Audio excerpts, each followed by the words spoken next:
Herkese merhaba, ben Buse, kanalıma hoş geldiniz. Bu videoda penye ip kullanarak dama desenli bir çanta öreceğim ve detaylarını sizlerle paylaşacağım. İplerim bu şekilde. İhraç fazlası olarak aldım. Bir markası yok. İstediğiniz markaya ait penye ip kullanabilirsiniz.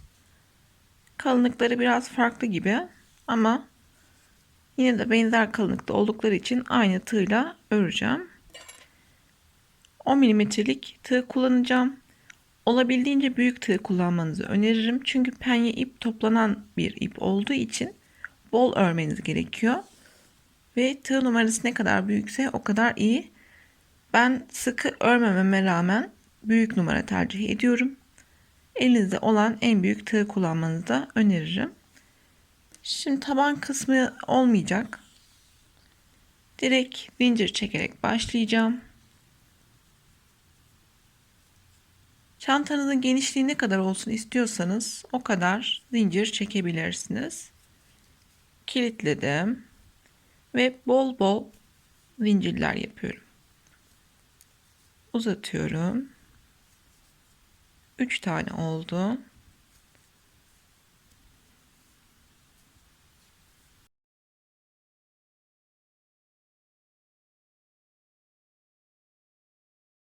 On üç tane zincirimi çektim. Sık iğne ile öreceğim ben bu modeli. Eğer isterseniz yarım trabzan ve ikili trabzan da kullanabilirsiniz. Hemen yanındaki ilk ilmeğe batıyorum. İlmek çıkardım. İlmeklerim bakın bol ve sık iğnemi yaptım. Üçerli grup halinde örmek istiyorum. O yüzden siyah ile 3 tane sık iğne yapıyorum. Üçüncüyü yaparken yeni renge geçiş yapacağım için onu yeni renkle örüyorum. Beyazı parmağıma doladım ve beyazla ördüm. Siyahı sıkılıyorum.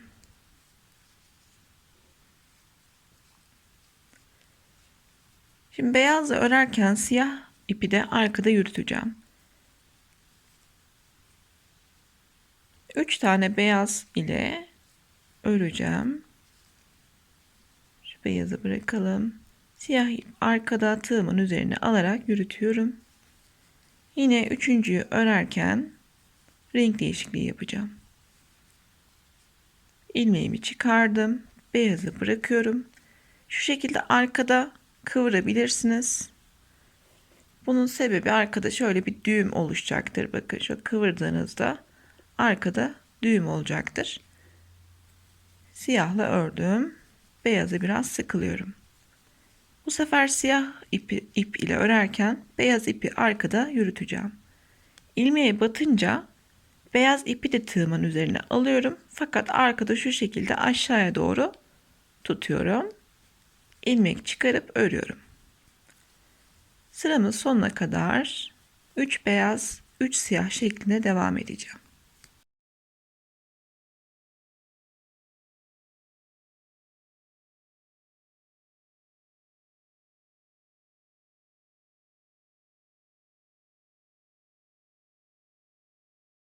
Son ilmeğimi de batıyorum. Batarken yine siyah ipe geçiş yapacağım. Bunun sebebi ben bu çantayı şu şekilde öreceğim. Normalde örerken şu şekilde ters çeviririz. Ters çevirmeyeceğim. Dönerek örmek istiyorum. O yüzden beyazın karşısına siyah gelsin istiyorum. Ama siz iki parça halinde örmek isterseniz, ön ve arka parçayı örüp birleştirmek isterseniz bir veya iki zincir çekip örgünüzü çevirerek örebilirsiniz. Ya da benim gibi dönerek örerken beyazın karşısına beyaz gelsin önemli değil derseniz de beyaz ip ile devam edebilirsiniz. Ben siyah ipe geçiş yaptım. Örgümü şu şekilde çeviriyorum. Burada ördüğümüz sık iğnelerin karşısına denk gelen yerlere birer tane ilmek yapacağız. Son battığım ilmekte bir tane daha sık iğne yapıyorum. Çünkü bunun karşısı aynı noktaya denk geliyor. Bu ipi de gizleyelim. Batamadım. Tam beyazın olduğu noktaya batıyorum. Beyaz ipi de arkadan yürüteceğim.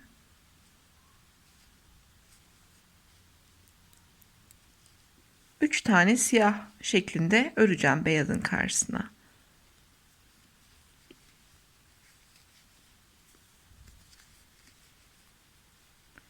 Üçüncüyü örerken yine renk değişikliği yapacağım. İlmeklerim tığda. Siyahı bırakıyorum. Beyaz ile siyah ilmekleri örüyorum. Ben bu çantaya taban örmeyeceğim. Biz dönerek ördükçe bu çanta kıvrılmaya ve çukurlaşmaya başlayacak. Siyah kısma geldim. Siyahın karşısında da beyaz yapıyorum. Batıyorum. İlmeklerinizi olabildiğince uzatın. Çünkü toplanabilen bir ip gerçekten sıkıntılı. Büzüşmeler olabilir. Üçüncü ilmeği örerken renk değiştiriyorum. Başlangıç yerine kadar bunu devam ettireceğim.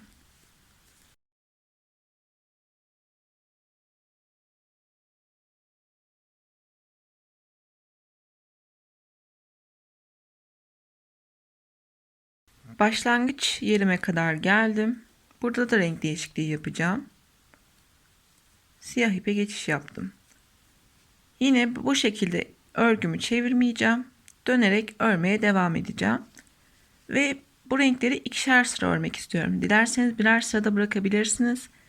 Yine siyahın üzerine siyah öreceğim için siyah ipe geçiş yaptım. Beyaz arkada, ipimi uzun tutuyorum ve siyahın üzerine batıp siyah ile sık iğne yapıyorum.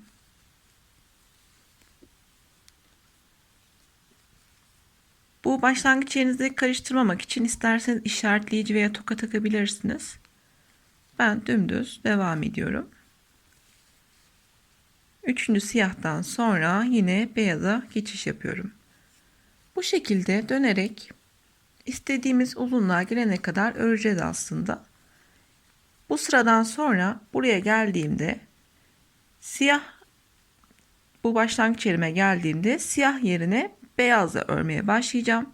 Siyahın üzerine beyaz, beyazın üzerine de siyah yapacağım. Bu kısmı tamamlayayım. O üçüncü sıranın başlangıcını da göstereyim sizlere. Şu an bu şekilde devam ediyorum.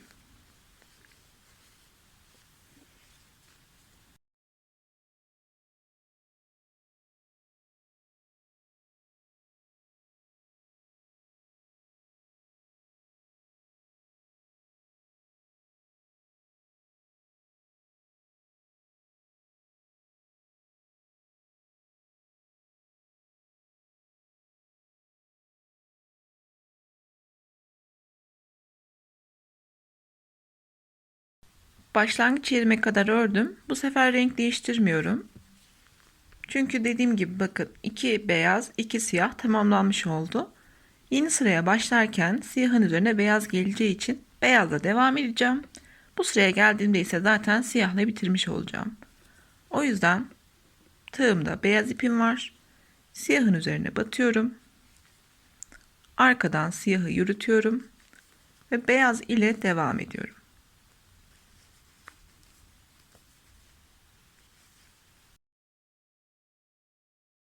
Üçüncü beyazı örerken siyah ipe geçiş yaptım. Bakın bu arada çukurlaşmaya başladı. Beyaz ipi arkadan yürüteceğim ve beyazın üzerine siyah öreceğim. Dediğim gibi çantanın uzunluğu ne kadar olsun istiyorsanız bunu o kadar devam ettirebilirsiniz. Ben şu an bilmiyorum, örünce karar vereceğim. Ve bu şekilde dönerek devam edeceğim. 2 sıra beyazdan sonra tekrar 2 sıra siyah şeklinde örmek istiyorum.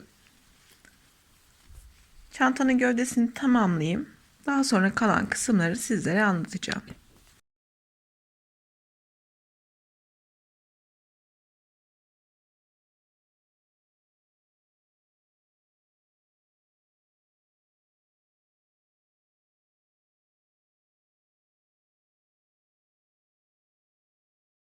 Çantamı toplamda 11 sıra boyunca ördüm. 12. sıraya geçerken askı kısmını da yapmak istiyorum.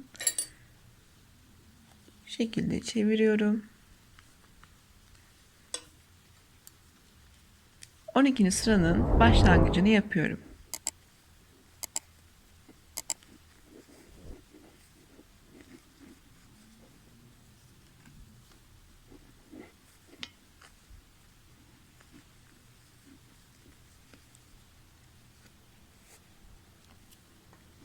Şimdi ortada ne kadar açıklık vermek istiyorsanız o kadar verebilirsiniz. İsterseniz direkt yanlardan en son askı ekleyebilirsiniz. Ben zincir şeklinde askı yapmak istiyorum. Şimdi normalde şu şekilde ortalarsam 3 burada beyazım var, 3 siyahım da burada var. Ortada 3'er beyaz, 3'er siyah var. Ben ortada şu şekilde 2 tane siyah, 2 tane de beyaz bırakmak istiyorum. Yani bir tane beyazı burada öreceğim, bir tane de siyahı burada öreceğim. Buradaki siyahı ördüm. Şimdi zincir çekmeye başlayacağım. Her iki renkle birlikte çekeceğim zincirlerimi. Bu şekilde istediğiniz kadar zincir çekebilirsiniz.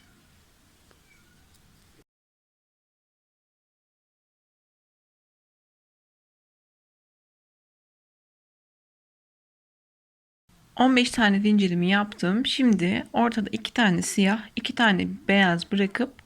...buradaki beyaza sabitliyorum. Beyazla ilmek çıkardım. Ama zaten siyaha geçeceğim için...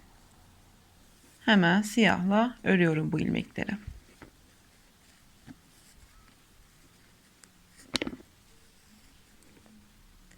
Şimdi diğer kısma kadar aynı şekilde devam ediyorum.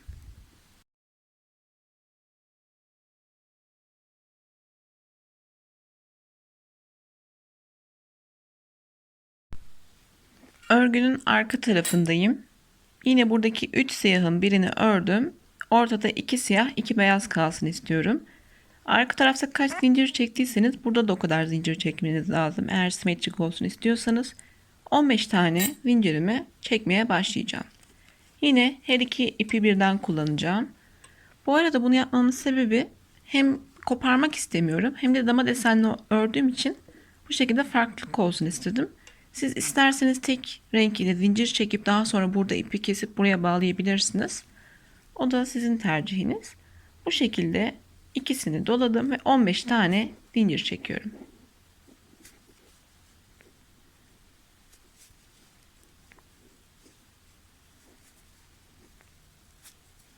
Yine 15 tane zincirimi yaptım. Ortada 2 siyah, 2 beyaz bırakıyorum ve buradaki beyaza batıp beyaz ip ile ilmek çıkarıyorum. Siyah ile öreceğim için siyahla örüyorum. Kalan siyah ilmeklerimi de örerek sıramı bitiriyorum. Siyah ipimden bu kadar kaldı. Ben daha fazla zaten devam etmek istemiyordum. Ve şu an çok mutlu oldum bu kadar ucu ucuna yetişmesine. Buradan sonra kalan yer zaten 12. sıra, yani başlangıç yerime geldim. Yani buradan sonra aslında devam etmeyeceğim. Ama eğer siz devam etmek istiyorsanız, bu askının çevresine zincirler vesaire yapmak istiyorsanız, sık iğneler, burada yine renginizi değiştirip zincirin içerisine batarak devam edebilirsiniz. Veya direkt bu boşluğun içine batarak da bu askıyı güçlendirebilirsiniz. Benim şimdi 12. sıram zaten tamamlanmış olduğu için ben burada siyahla örüyorum. Şekilde ipimi de çektim. Böylece tamamlanmış oldu. Bunu daha sonra içeride gizleyeceğim. Şu an çantanın görüntüsü bu şekilde. Bunu zaten ben detaylı bir şekilde Instagram'da paylaşıyor olacağım. Şu an kadraja çok net sığmıyor. Bol bol örmeme rağmen yine de bakın kenardan kıvrılacak neredeyse. Siz de olabildiğince bol örmeye çalışın. Şu an bu şekilde. Ben şu ipi de kesip videonun sonunda genel olarak ölçüsünü ve ne kadar ip kullandığımdan bahsetmek istiyorum. Kenardaki iplerimi kestim. Şimdilik içinde duruyor. Daha sonra bunları içeriden düğüm atıp ilmek içerisinden gizleyeceğim. Tığ ile veya iğne ile yürütebilirsiniz. Ben muhtemelen tığ ile yürüteceğim. Daha küçük bir tığ numarası ile. Şimdi ben kırılacak diye korkuyordum. Fakat elimde gayet iyi duruyor. Şu an masanın üstünde şu şekilde düzeltiyorum. Ölçüsünü verelim. 20 santim. Bakın şöyle düzeltiyorum. 20 santim genişliğe. Şöyle orta kısımdan itibaren 20 santimde yüksekliği olmuş. Şu kenarda tabii daha fazla, 22 santim. Askının boyuna bakalım orta kısımdan. 12 santim. Tabii esneyen türde bir ip olduğu için esneyecektir. İplerden bahsetmek istiyorum. İplerim ihraç fazlası demiştim. Elimde net bir metraj ve gramaj bilgisi yoktu. Hassas tartıyla ölçtüğümde de farklıydı benim iplerimin gramajları ve toplamda 350 gram iple bunu örmüş oldum aslında. Küçük bir çanta. İp yürüterek ördüğüm için her ikisinden de eşit kullandım. Şu şekilde. Umarım anlaşılır ve keyifli olmuştur. Sormak, söylemek istediğiniz bir şey varsa aşağı yorum olarak bırakabilirsiniz. Video önerisi isterseniz aşağıya yine yazabilirsiniz. Videoların devamı için kanalıma abone olabilir, bildirimleri de açabilirsiniz. Instagram hesabım aşağıda link olarak olacak. Oradan da takip edebilirsiniz. Örecek olanlara kolay gelsin. Bir sonraki videoda görüşmek üzere. Hoşça kalın.